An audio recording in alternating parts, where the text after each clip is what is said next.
Hi guys, ako po pala si Star at welcome po sa kaunahan ng aking vlog. So ngayon, refer ko po tayo sa aming bahay na maliit lamang, kundi hindi komportable sa akin. So hindi natin pagtatagalin pa, simulan natin ating video.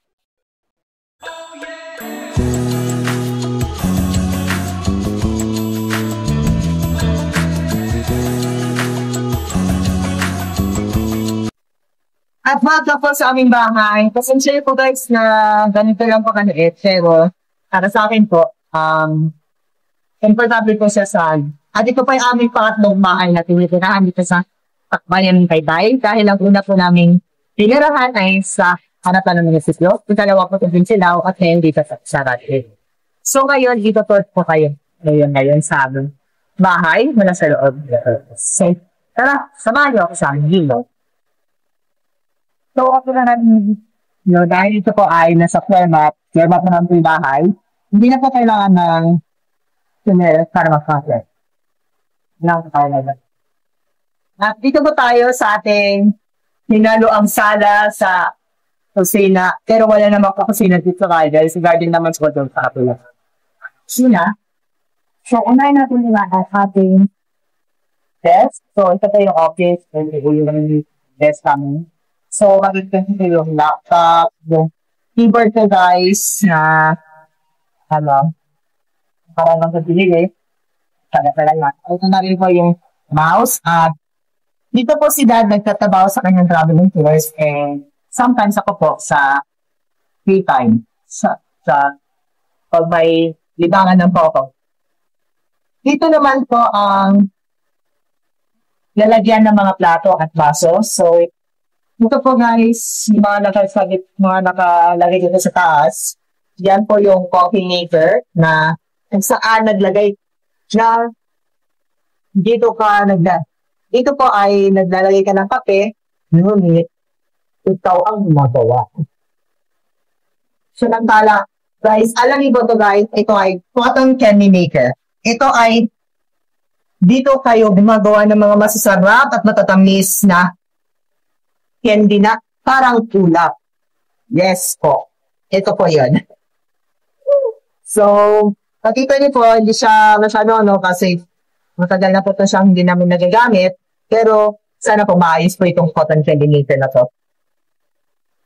Sumunod naman po, ito na rin po yung aming lababo. So, puting-puti kasi kakalinis lang po namin. Pasensya na guys, yan dito po ay gawa po ito sa plastic. Hindi po siya, madali po siyang mabilihan. Kailangan po namin mag-bleach yung lababo minsan. Kaya, yeah. So, ito naman po yung aming gas stove. Ito guys, yung dati namin ginagamit na gas stove. Alam niyo po guys, kailangan niyo po isasaksak, tapos kailangan mo siyang i-turn on yung ibuksan yung para mag-apoy.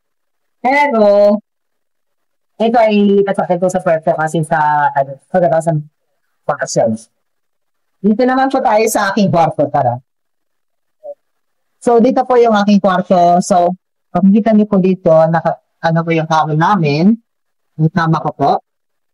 At yung kama po dito na ginagamit sa pang-travel, sa camps. Ito po ay hindi sa akin dahil sa naman po ito, pag sa tour. Lagi naman. At mapapansin niyo guys, dito po ang aking cabinet na puti, pero madumi. Sa taas po, makikita niyo yung mga vanities, mga cosmetic. Sa baba na, dito naman po sa pangalawa yung aklat. Kasama na po yung scrapbook na project ko po noong grade 10 sa EST. Samantala, dito po yung cosmetics ko po dito sa pangalawa. Balik lang po ito. Ikatlo naman po dito ang mga damit ko po. Mga pananamit, mga nakatupi, at kanina po kasi masyadong mani. So, hindi natin tagagalipatin. Ito na po ang ating kama. Kwarto. Dito po ang aming master bedroom or yung kwarto na slave. So, makikita niyo po ang pag pumasok kayo sa kwartong ito, parang napipiling o sa kahit anong kwarto man, Dito ay ang isang silid kung saan ito ay natutulog at nakikita mata. napapanaginip mo isang pagkatao mo at kung ano mangyayari sa iyong buhay. At pagkagising mo na umaga, parang nasasarapan ka. Ito ay simbolo ng isang pamamahinga. Samantala, ito po ang ating lalagyan ng TV. So, makita niyo po, itong TV na to, dati ko itong ginagamit. Pero hindi namin po nagagamit yung TV kasi hindi na po kami nanonood ng simplinan. Ito po yung aming smart TV, yung in-order po. Kasi hindi po to smart.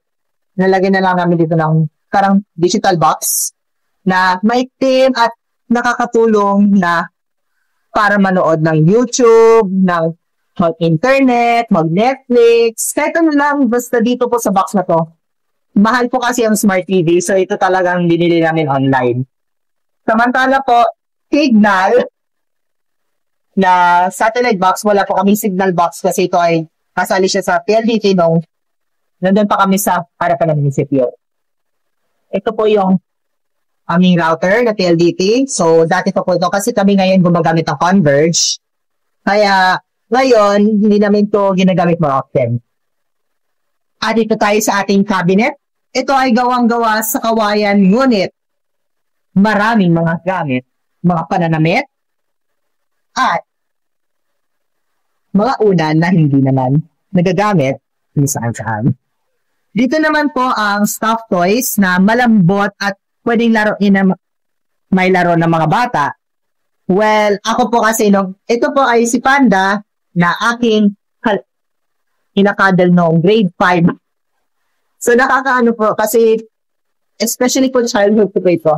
Ito po yung binigay sa akin ng tita ko noong December, si Goldie. Tapos binigay ko na po ito sa akin mga kapatid dahil kahit nasa Puerto na po sila, mas maano po yung ito po ay malambot compared po kay Panda na hindi ba siya malambot pero mas pa rin siya, warm po.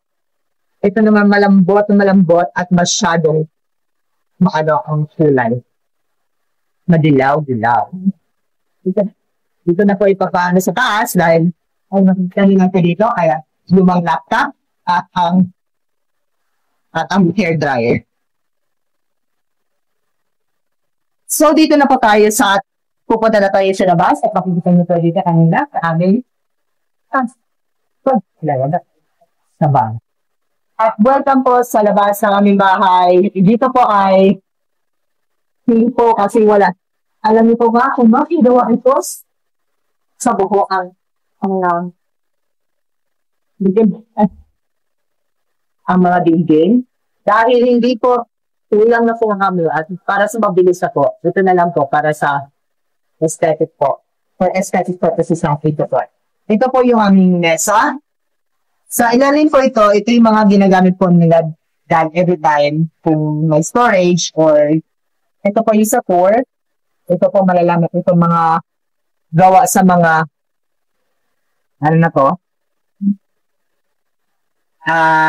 ice case po, ginagamit po nila. And inside lang po sa At makikita niyo po yung chiller, yung sirang chiller. So sa loob, makikita niyo na rin po yan. Pero pag makita niyo mga baso dito. At yung mga po guys, dito po yung mga tasang hindi pa nagagamit. Pero po ito siya for lang po. Para sa mga magagarang na or sa mga tour, yan. Ito naman po yung aming wine glass. So, mga 3 po itong wine glass na namin. So, nakaraan po, mayroon po doon sa resort that time.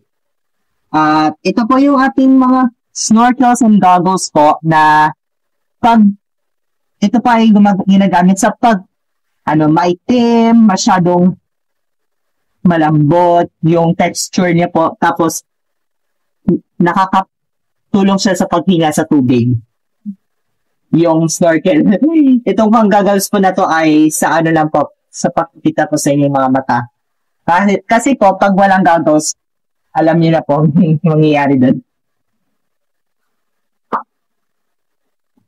Dito naman po ang counter na ito, makikita niyo po, mayroon tayong 12 covered. So, dito pa naman ay cosmetics po ni Mother na dati po, dito po ay sa loob nito ay mga magagarang na makeup, pampaganda at iba pa. Dahil po ngayon ay, ito po pa rin, no? Makita niyo po yung mga makeup sets. At yan po. Ito na. So, makikita niyo po dito. Yan po. Hindi ko po maano kasi masyadong maano. Takot po akong magbukas ito. Masira. So, ito po ay, ginagamit po ito sa pampaganda at dahil ito po ay kay Mother, nilagay ko na rin po dito, nililigpit na rin namin dito kanina. Kaya, ang sumunod naman dito ay blank.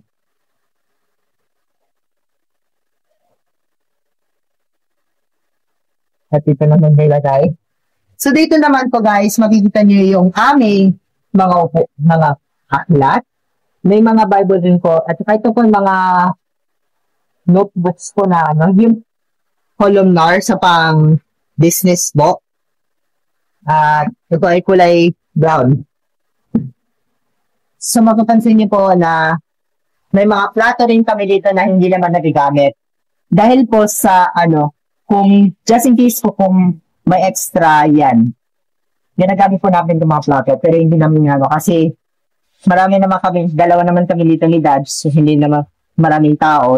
So, hindi na namin kailangan ng maraming plato para dyan. Samantala po, dito naman po sa 2 rep. So, hindi ko na po ito ibubuksan dahil wala naman pong laman. Ito. Dito po ay, maliban dito sa ibaba kasi may mga plato pa rin po yan dyan. Pero hindi ko na sabihin. At ito po guys, ang aming inflatable bed. Ito po ay kama, ngunit, alam niyo ba, parang hindi siya kama, parang trampoline. Pero guys, ito ay ginagamit pag once na nilubuhan niyo po itong inflatable bed, makikita niyo mapakalambot, napakasarap na tulog ito. At kulay asul ang dating ng kulay ng lugar.